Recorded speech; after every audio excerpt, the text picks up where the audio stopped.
HR వాళ్ళ అబ్బాయి private hospital కి ఇవాళ ఏం ఎమర్జెన్సీ ఉందని అనుకున్నాం. ప్రైవేట్ హాస్పిటల్ కి తీసుకోపోతే ఆ నల్లకుంట ఎస్ఐ ఎవడో వాడు ఈడికి పంపించిండు. ఆ నల్లకుంట ఎస్ఐలు ఎవరు మీరు ఎస్ఐలు అది మర్చిపోకండి. ఈడికి పంపించారు. ఇక బెడ్స్ లేవు.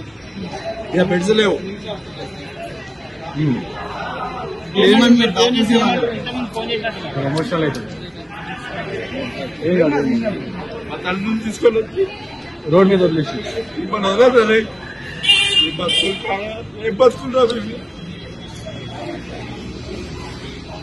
ఈ పరిస్థితి అనమా అయ్యేది.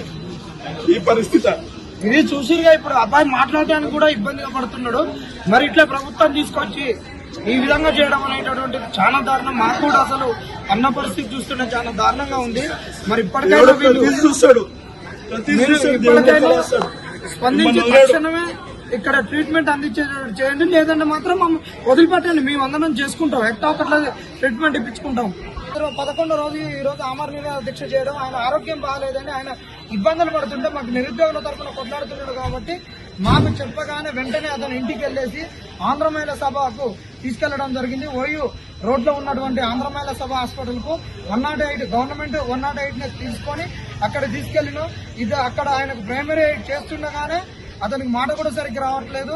అప్పటికి 2 ఎస్ఐలు వచ్చి ఇది ఓన్లీ మెటర్నిటీకి సంబంధించి ఎక్కువ ఉంటది, ఇతన్ని ఇక్కడ నుంచి తీసుకెళ్ళని చెప్పేసి ఫోర్స్ఫుల్ గా తీసుకొచ్చారు. కానీ ఇక్కడికి తీసుకొచ్చి అర్థం అవుతుంది. ఇవాళ ఇక్కడనే అంబులెన్స్ ఉన్నది. నిమ్స్ లోకి వెళ్ళి మంచిగా దొరుకుతాయని చెప్పారు. ఈ రోజు ఇప్పుడు ఇంతకు వచ్చినా కానీ నిమ్స్ లో అర్ధగంట అవుతున్నా కానీ మంచాలు దొరకట్లేమంటున్నారు. ఆయన ఒక వీఐపీ పర్సన్. ఇంత నిరుద్యోగుల గురించి ఇంత కొట్లాడుతుంటే 11 రోజులు హంగర్ స్ట్రైక్ చేస్తుంటే కూడా అతనికి కూడా మంచాలు ఇవ్వట్లేదంటే ఎంత దయనీయమైన స్థితిలో ఈ ప్రభుత్వం ఉందనే చూసుకోవాలి.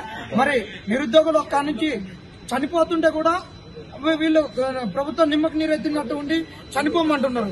మరి నిన్న ఈ రేవంత్ రెడ్డి గారు ఏమన్నారంటే నిరుద్యోగుల పక్షాన నిరాహార దీక్ష చేస్తుంటే ఒక దళితుడు పక్కా చేశాను కానీ ఆమరణ నిరాహార దీక్ష చేస్తున్నాడు. రేవంత్ రెడ్డి ఏమన్నాడు, నువ్వు హరీష్ రావు కేటీఆర్ మీరు వచ్చి ఆమరణ నిరాహార దీక్ష చేరి మీరు సచ్చుడా లేకుండా నోటిఫికేషన్ వచ్చుడు అన్నారు. మరి నువ్వు ఆ రోజు పక్కా చేసిన దళితుడని దళితుడిని చంపాలనుకున్నావా? చంపాలని పోలీసు వాళ్ళని తీసుకొచ్చి ఆ నుంచి ఇడికి ఫోర్స్ఫుల్ గా తీసుకొచ్చి ఇంకా అర్ధగంట అవుతున్నా మేము రాలేదన్నా. వాళ్ళు ఫోర్స్ఫుల్ గా ఇది పోలీసు వాళ్ళు 2 వచ్చిర్రు, ఎస్ఐలు వచ్చిర్రు. అక్కడ మేము ఉన్నాం, విద్యార్థులు నిరుద్యోగులు ఉన్నాం. ఇక్కడ నుంచి వద్దు మాకు ఇక్కడనే సెక్యూర్ అని చెప్పినాం. అంటే ఇక్కడ ఓన్లీ మెటర్నిటీ అన్నారు. లేదు మీ యూనివర్సిటీ స్టూడెంట్స్ మాకంతా తెలుసు, ఇక్కడ ఎన్ని డిపార్ట్మెంట్స్ ఉన్నాయో కూడా తెలుసు.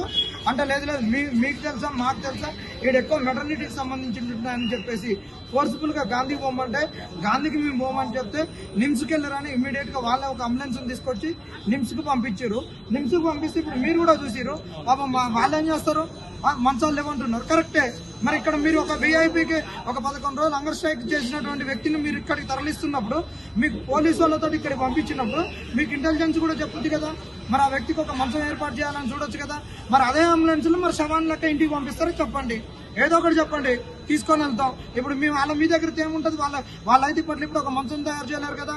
మరి మీరు ప్రభుత్వం మరి ఏం చేస్తారు, ఎట్లా చేస్తారు అనేటటువంటి ట్రీట్మెంట్ ఇస్తారా, ఇట్లనే ఆపి మరి జడ్సన్ పోతే పోయిందని చూస్తారా అనేటటువంటిది కూడా బెడ్ కూడా లేనప్పుడు ఇక్కడికి ఎందుకు పంపించారు? మరి ఇక వాళ్ళు ఏమో మరి ఇట్లనే మరి అటు ఇటు చేసి తిప్పి కుట్ర చేసి మరి లేట్ గా ట్రీట్మెంట్ అందించి మరి ఏం చేయాలనుకుంటున్నారు మనిషిని. మరి రేవంత్ రెడ్డి గారు మాటలకు అన్నిటికీ ఈ బొందన అవుతున్నాయి. గతంలో కూడా యూట్యూబ్ ఛానల్లో తొక్కుతా నారదీస్తా ఉన్నారు. మొన్న మీ మీద మీడియా మీద అయింది. మరి ఇప్పుడు అన్నం కూడా మొన్న అన్నాడు మరి మీరు సావుని కూర్చోరు అన్నారు. మరి సావులకు ఎదురు చూస్తున్నాడా?